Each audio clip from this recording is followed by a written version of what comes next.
जय हिंद साथियों, मैं हूं आपका दोस्त सुनील चौरसिया सावन। और साथियों, आपके सामने यह वीडियो है मन भावन। साथियों, इस वीडियो में हम समझने वाले हैं कि आज दिनांक 17 फरवरी 2023 को जो केंद्रीय विद्यालय संगठन की तरफ से पीजीटी हिंदी की परीक्षा हुई है, उस परीक्षा में किस स्तर के प्रश्न पूछे गए और इस परीक्षा में कितना कट ऑफ जाने वाला है। साथियों, यह वीडियो आपके लिए अति महत्वपूर्ण होने वाला है। क्यों? क्योंकि इससे आपको आइडिया लगने वाला है कि फ्यूचर में जो भी परीक्षाएं होंगी उसमें किस स्तर के प्रश्न पूछे जाएंगे और इसमें कितना कट ऑफ जाएगा। क्योंकि कई कैंडिडेट्स मैंने बातें की हैं और उनसे हमें एक अंदाज़ा मिला है कि उन्होंने फर्स्ट पेपर में कितना किया है और सेकेंड पेपर में उनका कितना स्कोर जा रहा है। तो साथियों, इस वीडियो में आप शुरू से अंत तक बने रहिए और आइए हम एक छोटा सा प्रयास करते हैं, एनालिसिस करते हैं कि कितना स्कोर, कितना कट ऑफ जाने वाला है।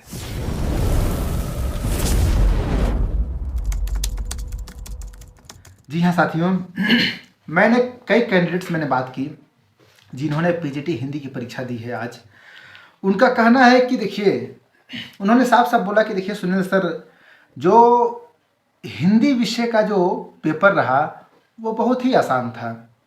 अब देखिए, इसमें भी दो तरह के कैंडिडेट्स हैं। एक वे कैंडिडेट्स हैं जो केंद्रीय विद्यालय में ऑलरेडी पीजीटी हिंदी पोस्ट पर संविदा पे पढ़ा रहे हैं और मान लीजिए कि अगर पीजीटी हिंदी के पद पर कार्यरत है तो आप सभी को पता है कि जो आपके सिलेबस में जो पुस्तकें लगी हैं उसी से सारे क्वेश्चंस आए हुए थे। सिलेबस में वो पुस्तकें ही लगी थी तो उनको तो जाहिर सी बात है कि आसान लगेगा। ओके, और जो साथी पढ़ा नहीं रहे हैं, देखिए आज मेरा गला थोड़ा सा खराब है, मैं इस समय हिमालय पर्वत से बात कर रहा हूँ, आपके सामने उपस्थित हूँ और यहाँ पर मौसम बहुत ख़राब चल रहा है। ओके, नीचे तो मैं घर पे बात करता हूँ अपने वहाँ कुशीनगर में, तो पता चलता है कि चिलचिलाती हुई धूप निकल रही है, मतलब इससे धूप कि शरीर जल जाए। लेकिन हमारे वहाँ मौसम थोड़ा ख़राब है तो देख लीजिएगा, खांसी को थोड़ा सहना पड़ेगा आपको भी क्योंकि मैं इसी को फेस कर रहा हूँ। तो हिंदी का जो पेपर रहा उनके लिए आसान रहा जिन्होंने मतलब कि शिक्षण कार्य जारी रखा है और जो पढ़ा रहे हैं। लेकिन जो साथी नहीं पढ़ा रहे हैं उनके लिए थोड़ा सा कठिन लग सकता है, लेकिन अगर उन्होंने भी पढ़ाई कर ली होगी तो आसान होगा। देखिए जो सिलेक्शन होगा वो डिपेंड करेगा फर्स्ट पेपर पे। ओके, अब देखिए हिंदी पेपर में कैसे कैसे क्वेश्चंस आए थे, एक बार आप सुन लीजिए। जैसे मान लीजिए कि कनक कनकते सौगुनी मादकता अधिकाई, वा खाए बौराई जग वा पाए बौराई। इसमें कनक कनकते सौगुनी यही वाक्य दे दिया था, यही दोहा दे दिया था और पूछा था इसमें कौन सा अलंकार है।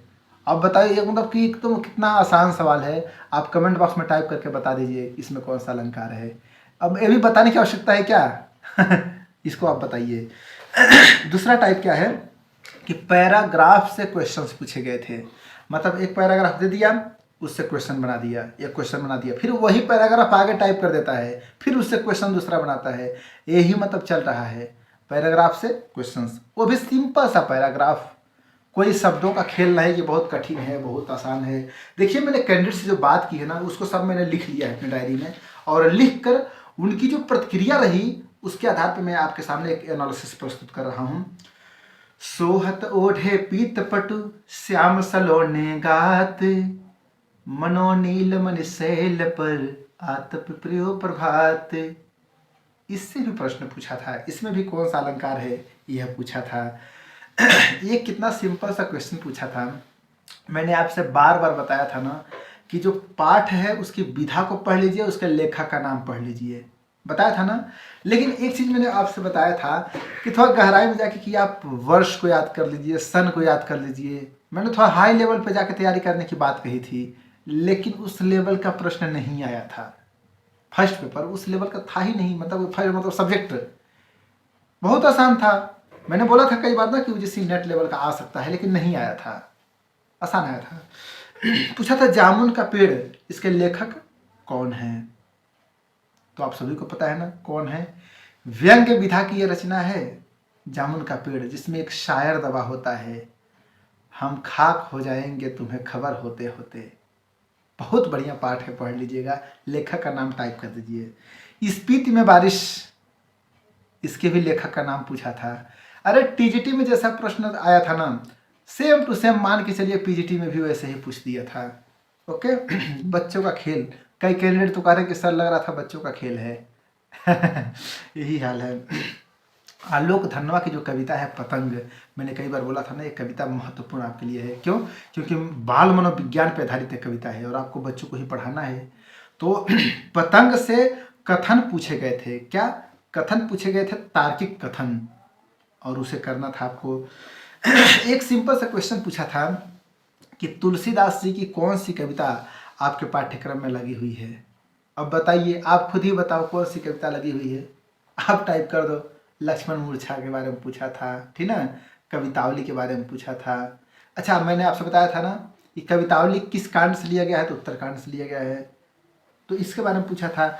उत्प्रेक्षा अलंकार से मनहु मनहु जनहु जानहु, ऐसे प्रश्न पूछा था। नमक का दारोगा, अच्छा बताइए, नमक का दारोगा में जो दारोगा है उसका क्या नाम है, इस तरह का क्वेश्चन पूछा था नमक का दारोगा से। और मैंने आपसे बताया था ना, मैंने 2-3 दिन पहले मैंने एक वीडियो अपलोड की थी, कैसे आप तैयारी कीजिए, कैसे बेस्ट स्कोर होगा। आप लोगों ने बहुत, मतलब कि हज़ारों की संख्या में उसको आपने देखा भी था। उसमें मैंने बताया था नमक का दारोगा से अवश्य प्रश्न पूछेगा। और उसमें बताया था कि मुंशी प्रेमचंद का जन्म कब हुआ था, ये भी आप देख लीजिएगा। नमक का दारोगा का प्रकाशन वर्ष देख लीजिएगा। तो वहाँ से पद पूछा था, आलोपी दिन के बारे में पूछा था, वंशीधर के बारे में पूछा था, रुबाइयाँ गजलें, इससे भी पंक्तियाँ पूछी गई थी। बगुलों के पंख, इससे भी तार्किक प्रश्न पूछे गए थे। और देखो, जो पूरक पाठ्य पुस्तक वितान है, उससे एक कैंडिडेट ने हमें बताया कि सिर्फ एक क्वेश्चन आया था, सिल्वर वेडिंग के लेखक का नाम बताइए। बताओ, सिल्वर वेडिंग के मनोहर श्याम जोशी जी का नाम तो आप जानते हो ना। बस यही सब पूछा था। देखिए, अभी हम बात करेंगे फर्स्ट पेपर में कैसे कैसे क्वेश्चन आए थे, इस पर भी हम चर्चा करेंगे। लेकिन पहले थोड़ा सा हिंदी को निपटा लें। अभिव्यक्ति और माध्यम से पत्रकारिता से प्रश्न पूछा था कि निम्नलिखित में से 4 ऑप्शन दे दिया था। 3 मान लो कि वॉच टॉक दे दिया, ठीक ना, खोज पत्रकारिता दे दिया, एडवोकेसी दे दिया, और एक और ऑप्शन दे दिया और पूछा था इसमें से कौन सी पत्रकारिता का प्रकार नहीं है। तो आपको पता है वॉच डॉग तो है ये है, खोज परक पत्रकारिता है, एडवोकेसी पत्रकारिता है ये है। तो जो भी थोड़ा सा भी ध्यान से पढ़ा होगा वो करके आएगा। ओके, ऐसे प्रश्न आए थे। जैसे कि आजकल क्या वेब पत्रिकाएं चल रही हैं, जैसे तहलका.com, ये प्रश्न आया था। तो मतलब मॉडर्न युग में, जैसे पहले क्या प्रिंटेड पत्रिकाएं ही आती थी, आजकल क्या है कि आपके व्हाट्सएप पे पत्रिकाएं आ जाती हैं, ठीक ना, पीडीएफ के रूप में पत्रिकाएं आ जाती हैं, ठीक ना, वेबसाइट पे पत्रिकाएं हैं, तो उनसे भी क्वेश्चन बन जाते हैं। पहला ब्लॉग किसने बनाया था, ब्लॉग की शुरुआत कब से हुई थी, इस तरह के क्वेश्चंस को आप तैयार कर लीजिएगा अगर फ्यूचर में परीक्षा देना चाहते हैं तो, ठीक ना। तो इस तरह से क्वेश्चन पूछा था। अब देखिए, हम थोड़ा बात करते हैं फर्स्ट पेपर की। और फर्स्ट पेपर आपके लिए महत्वपूर्ण होगा। क्यों?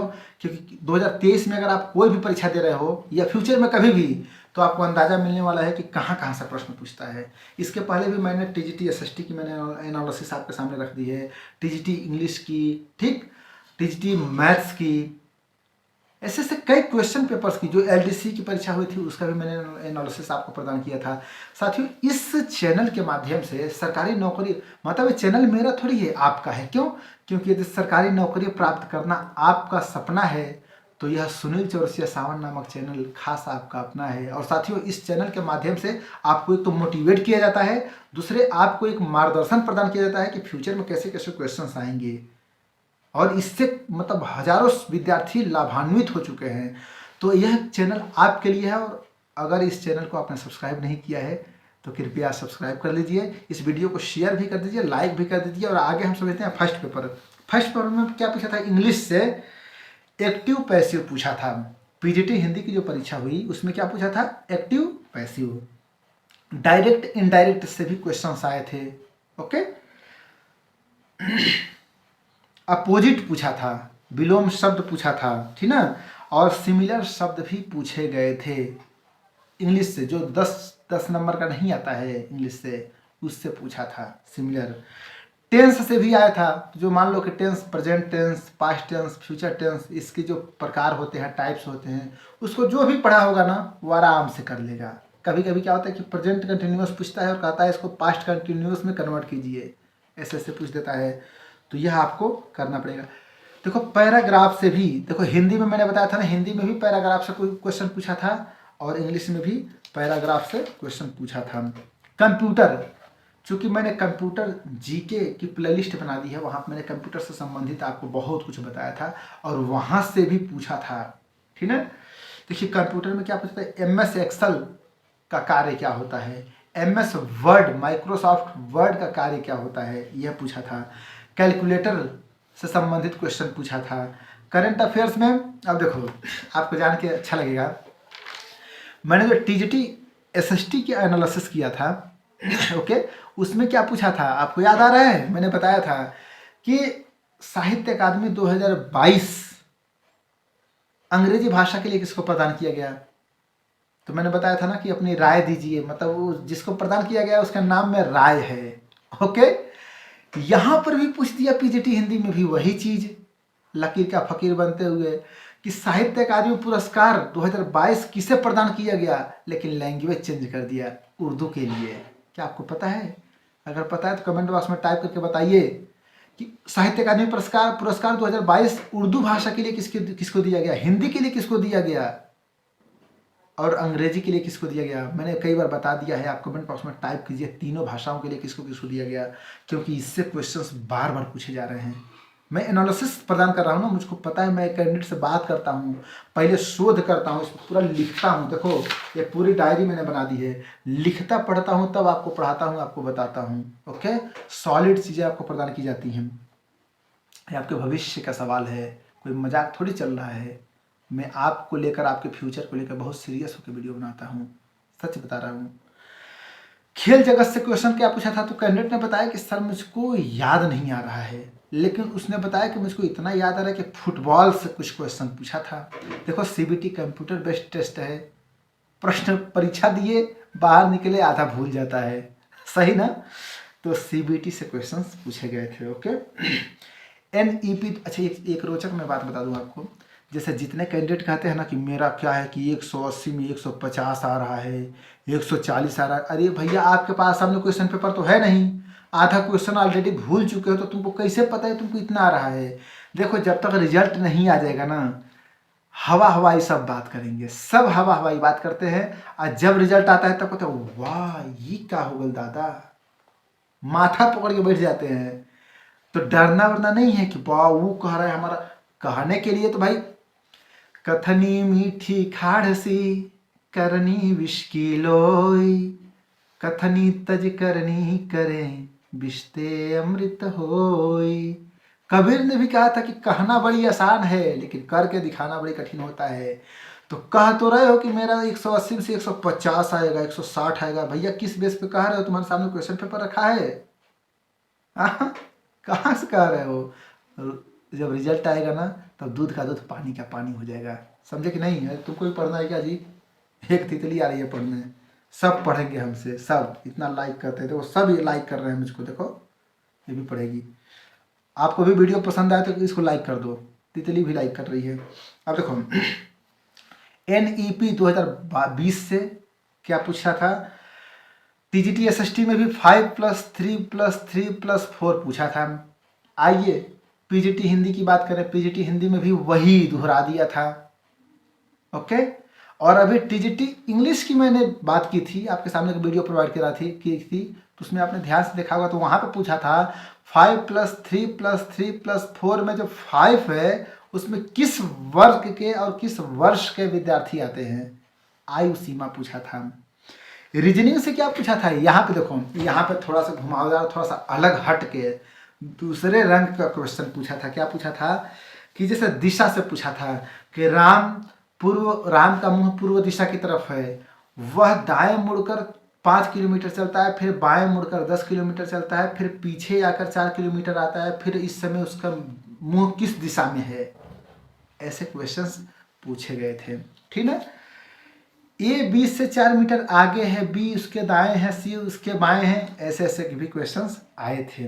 और देखो जो 10 नंबर का हिंदी का क्वेश्चन पूछा था ना, उस पर हम चर्चा कर लें थोड़ा।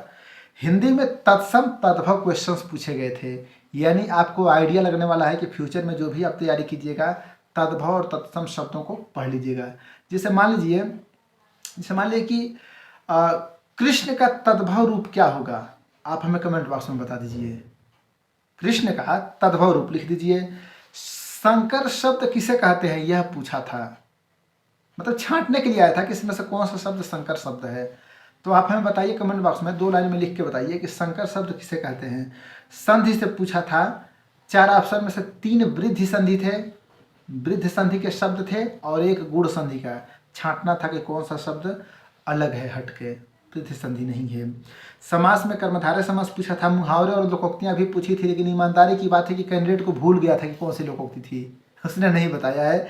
अगर आपने परीक्षा दी है तो कमेंट बॉक्स में टाइप करके बताइए कि कौन सा मुहावरा और कौन सी लोकोक्ति पीजीटी हिंदी में पूछी गई थी। ओके, पेडागोजी से व्यवहारवाद से प्रश्न पूछे गए थे, संज्ञानवाद से पूछे गए थे, मनोविश्लेषणवाद से पूछे गए थे, और कॉन्सेप्ट पे ज़्यादा से ज़्यादा क्वेश्चन थे। और ये सर्वविदित है कि कॉन्सेप्ट पे आधारित क्वेश्चन से पेडागोजी में पूछे जाते हैं। अगर कॉमन सेंस अगर लगा दोगे तो क्वेश्चन सही ही हो जाते हैं। ओके, साधना की बात होती है, ठीक है।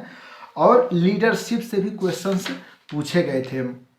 तो साथियों, यह रहा अपना छोटा सा प्रयास जिससे आपको आइडिया लग सके। अब देखो, अगर हम कट ऑफ की बात करें, देखो क्लियर कट मैं बता रहा हूँ, मैंने कई कैंडिडेट से मैंने बात की है, कट ऑफ आपका देखो हिंदी में तो इसको खींचेगा, क्योंकि टीचिंग जो ऑलरेडी कर रहा है केंद्रीय विद्यालय में या फिर प्राइवेट स्कूल में, और अगर 11th-12th के विद्यार्थियों को पढ़ा रहा है वही एनसीईआरटी की बुक्स, तो जाहिर सी बात है कि 100 में से 90 से अधिक प्रश्नों को सही करके आया होगा। 100 में से 90 95 तो करके आया ही होगा। एक हमारे साथी हैं, उन्होंने तो बोला यहाँ तक कि सर मैंने तो 100 में 100 कर लिया सही। तो चलो भाई, वो तो उत्तर रिजल्ट आएगा तो पता चलेगा, लेकिन देखो 90-95 तो आसानी से कर लिया होगा। अब कांटे की लड़ाई है फर्स्ट पेपर को लेके। अब फर्स्ट पेपर में जो शानदार करेगा, जैसे 80 में जिसे मान लो जो 50 कर लिया होगा, वो समझो कि उसके वो शॉर्ट लिस्टेड हो जाएगा इंटरव्यू के लिए। और इंटरव्यू के लिए शॉर्ट लिस्टेड हो जाएगा, यानी कहने का मतलब जैसे मान लो कि 140 आपका बन रहा है, 150 बन रहा था तो आप सेफ हो, शॉर्ट लिस्टेड हो, मैं लिख के दे रहा हूँ। लेकिन अगर 135 140 बन रहा है, चूँकि 3 गुना बुलाता है, ठीक है, तो यहाँ नीचे तक भी आ सकता है, ठीक है। तो अगर आपका स्कोर 135 से 140 बन रहा है तो आप सेफ जोन में हो शॉर्ट लिस्टेड के लिए। ओके, ये मेरा अनुमान है। आपको क्या लग रहा है कमेंट बॉक्स में टाइप कर दीजिए, क्योंकि आप तो परीक्षा को फेस करके आए हो ना, मैं तो बात किया हूँ ना, बात करने के आधार पर बता रहा हूँ। आप भी अपना सुझाव दीजिए कमेंट बॉक्स में, अवश्य आपका हार्दिक स्वागत है। फिर अगली वीडियो में आप किस टॉपिक पर मतलब वीडियो चाहते हो, कमेंट बॉक्स में जरूर टाइप करके बता दो। और देखो, अगर आप इंटरव्यू की तैयारी कर रहे हो ना, तो मेरे प्लेलिस्ट में जाकर देखो, इंटरव्यू करके एक प्लेलिस्ट है, इंटरव्यू केबीएस टीजीटी पीजीटी होगा और असिस्टेंट प्रोफेसर, ऐसे करके एक प्लेलिस्ट है, उसको खोलेंगे, आपको बायोडाटा कैसे बनाएं ये आपको पता चल जाएगा।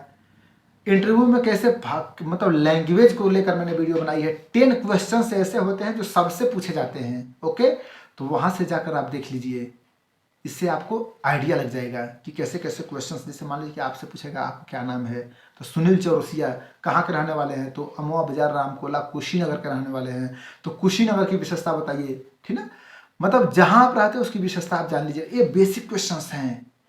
ओके, तो ये 10 क्वेश्चंस बेसिक होते हैं, उसके बारे में मैंने बता दिया उस वीडियो में, आप जाके वहाँ पे देख लीजिए, ठीक है। वीडियो अगर अच्छी लगी तो इसको लाइक कर दीजिए, प्यारा सा कमेंट कर दीजिए, और इसको शेयर कर दीजिए, चैनल को सब्सक्राइब कर दीजिए। अगली वीडियो किस टॉपिक पर चाहिए प्यारा सा कमेंट करके बता दीजिए, हमें सुझाव दीजिए। फिर मिलते हैं एक शानदार और सारगर्भित वीडियो के साथ, तब तक के लिए बहुत बहुत धन्यवाद। जय हिंद, वंदे मातरम।